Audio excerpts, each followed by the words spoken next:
بسم الله الرحمن الرحيم. الحمد لله على إحسانه والشكر له على توفيقه وامتنانه والصلاة والسلام على من أرسله الله بالهدى ودين الحق الداعي إلى رضوانه. قال الله عز وجل بعد أعوذ بالله السميع العليم من الشيطان الرجيم وجعلنا الليل لباسا. معزز خواتین و حضرات، کثرت کے ساتھ آنے والے سوالات میں سے ایک یہ بھی ہے کہ جی کیا تہجد پڑھنے کے لیے رات کو سونا شرط ہے؟ ہمارا چونکہ دن رات کام ہی یہی ہے کہ لوگوں کے سوالات آتے ہیں اور اللہ کی عطا کردہ توفیق کے مطابق ہم ان سوالوں کے جواب دیتے ہیں، اور رب کائنات اپنی رضا و رحمت سے ہمارے جو اساتذہ کرام زندہ ہیں انہیں دین والی ایمان والی لمبی عمریں عطا فرمائے، اور جو اس دنیا کو چھوڑ چکے ہیں اللہ تعالیٰ ان کو کروٹ کروٹ جنت نصیب فرمائے۔ ان کی مجالس میں بیٹھ کر ہمیں اس بات کا بخوبی اندازہ ہوا کہ جب بھی کوئی سوال کرے تو صرف سوال کو نہیں لینا بلکہ سوال کے پس منظر کو لینا ہے۔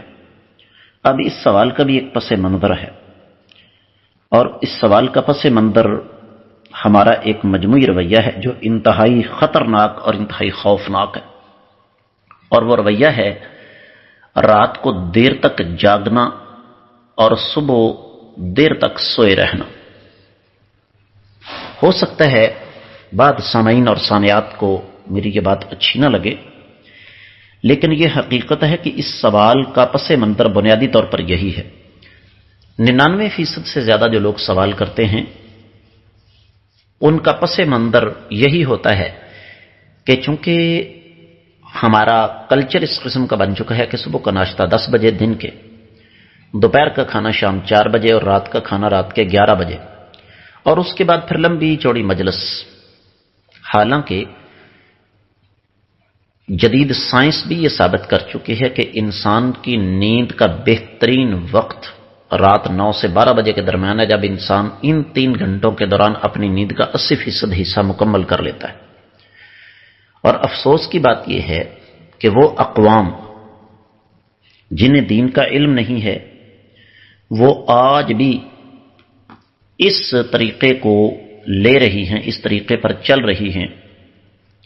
دنیا کے ترقی یافتہ ترین ممالک آپ دیکھ لیجئے کہ وہاں پر آپ کو صبح 6-7 بجے بازار کھلے مل جائیں گے۔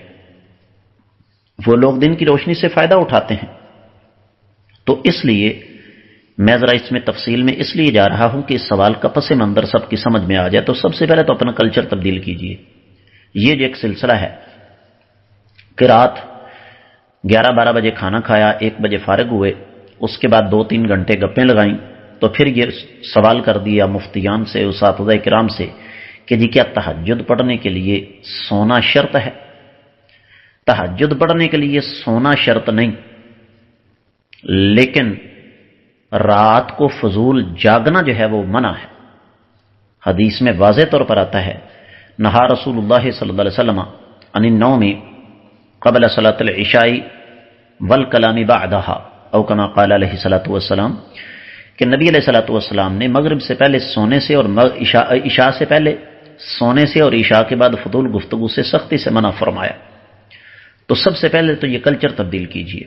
دوسری بات یہ ہے کہ اگر کوئی انسان مجبوری ہے، جس طرح کے رات کو سفر کر رہا ہے، کبھی کرنا پڑ جاتا ہے، یا کسی کی نائٹ ڈیوٹی ہے کسی بھی شعبے میں، رات کو وہ اپنی ذمہ داری پوری کرتا ہے، اور فجر میں گھنٹہ 1.5 گھنٹہ پیچھے ہے یا 2 گھنٹے باقی ہیں، وہ یہ سوچتا ہے کہ اگر میں سو گیا تو میری تہجد تو کیا فجر بھی جائے گی، لہذا مجھے تہجد پڑھ لینی چاہیے۔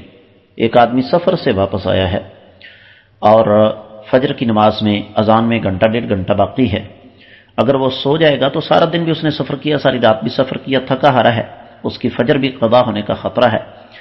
لہذا یہ کوئی شرط نہیں ہے کہ آپ تہجد کے لیے سوئیں، لیکن ایک بار پھر عرض کروں گا کہ اس کلچر کو تبدیل کریں کہ رات کو دیر تک جاگنا اور صبح دیر تک سوئے رہنا۔ میں امید کرتا ہوں کہ انشاءاللہ آپ کو اس بات کی اچھی طرح سمجھ آ گئی ہوگی۔ اللہ تعالی ہمیں سمجھنے کی توفیق عطا فرمائے۔ واللہ اعلم بالصواب۔